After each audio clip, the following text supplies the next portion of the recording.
सुखदं केवलं ज्ञानमूर्तिं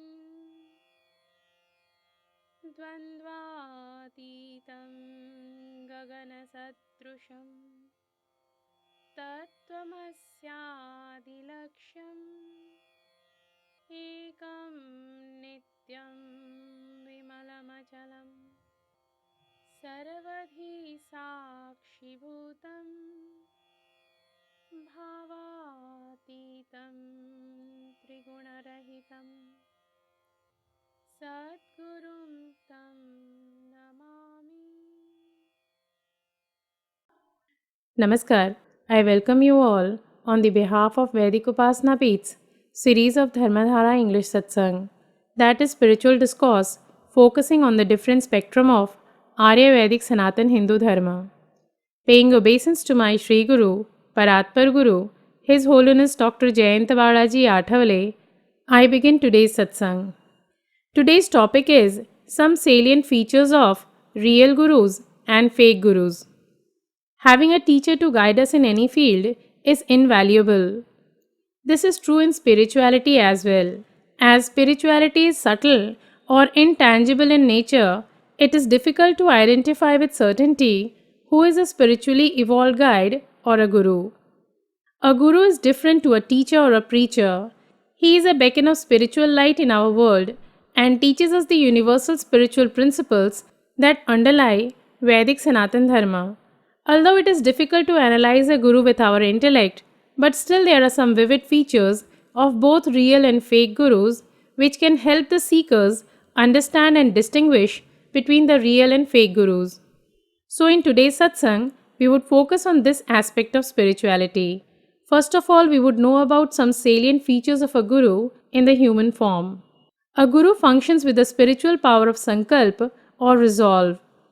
With this spiritual power given by God, he lifts a deserving disciple by his thought that the disciple should progress. A seeker or a disciple of spiritual science cannot reach the spiritual level of 70% unless he has the Guru's grace and is guided by the Guru in human form.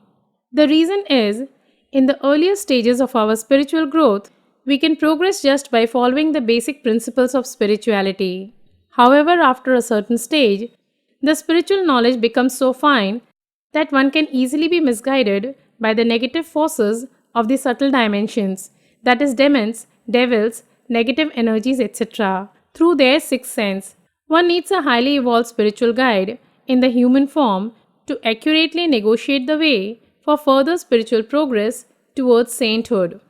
It's very important to remember that even after one reaches the level of a saint, one needs to continue their spiritual practice to ensure a constant flow of Guru's grace. The Guru lifts the disciple to be able to access the absolute knowledge within him. This is as opposed to some people with sixth sense who, as mediums, access knowledge from the subtle bodies, that is, spirits, in the subtle dimension. When one acts only as a medium, one cannot make spiritual progress. On the other hand, the Guru enlightens the disciple and empowers him spiritually to guide the seekers. The relationship between Guru and disciple is divine, and the love that the Guru has for the disciple is without expectation and unconditional. The Guru is omniscient and is therefore able to take care of the disciple even when he is not with him physically. Severe destiny can only be overcome with the grace of Guru. The Guru guides the seeker or the disciple according to the basic principles of spirituality as per spiritual level and hence capacity. He never teaches a disciple beyond his capacity.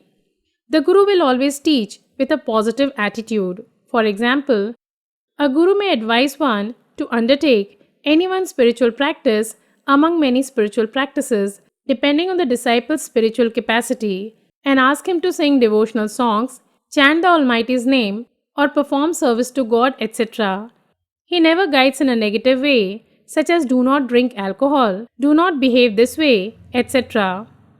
The reason behind this viewpoint is that teaching not to do certain things is at the psychological level. It does not serve any purpose from the point of view of making spiritual progress. The Guru focuses on the spiritual practice of the disciple. In the due course of time, this itself will give the disciple the capacity to discard activities which are detrimental to him. Though the clouds shower rain equally everywhere, the water accumulates only in craters while the erect mountains remain dry. Similarly, gurus and saints do not discriminate. The bestowal of their grace on all is the same, but the one with pure intention to learn and grow spiritually are like the craters, able to receive and retain the benefit of his grace. The guru, being omniscient, intuitively knows what is best for the disciple to enhance his spiritual progress. He guides on a one-to-one basis. As we have known about some salient features of gurus or saints, so also it's equally important to know about fake gurus and saints. 80% of the gurus in society today are fake or without spiritual authority, which means they are at a spiritual level much below 70% and they do not have access to the universal mind and intellect. In some cases, these people may have a high ability to attract thousands of people by some siddhi, that is specific spiritual power they have attained through certain spiritual practice. For example, a person at 50% spiritual level may be able to cure ailment from an early age through spiritual power obtained through spiritual practice undertaken in a previous birth. Most of mankind in today's era, being between the spiritual level of 20 to 25%, are unequipped to discern whether the person is a saint or not. However, they generally end up following the person who can heal them or perform miracles. For the benefit of an average person, we would get to know some features of a fake guru. These points would certainly help one in distinguishing the fake spiritual guides that can be understood by the intellect and tested. There are some cases where these fake gurus have exposed themselves by their actions, so we would also cite such examples today.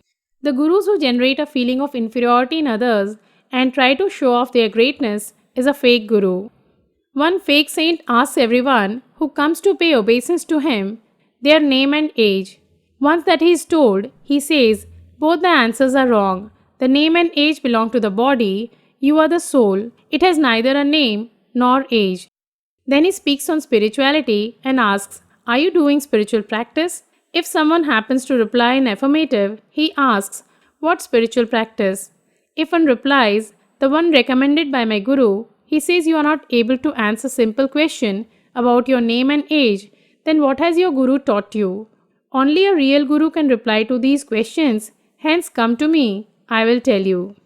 One should tell such fake gurus, actually your questions are meaningless. You asked me my name and age only because of your deha buddhi, that is awareness of the body.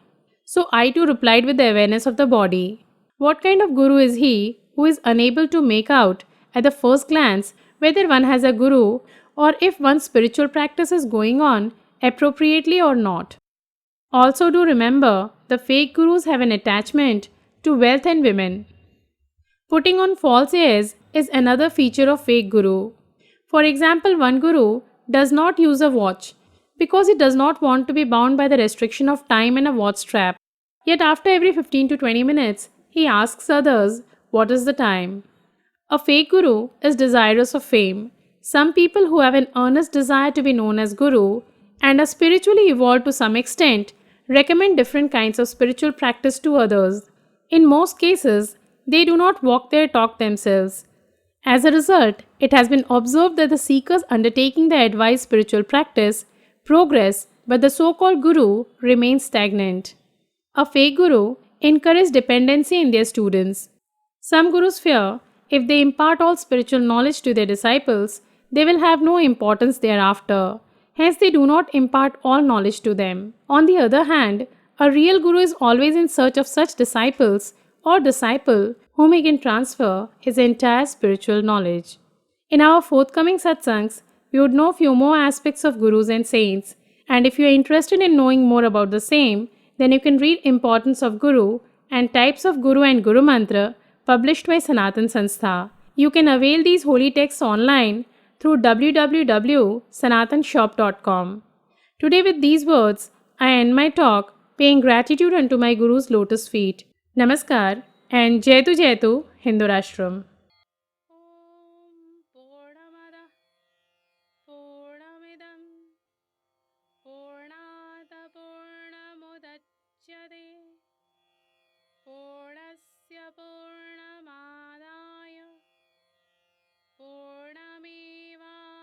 वशिष्यते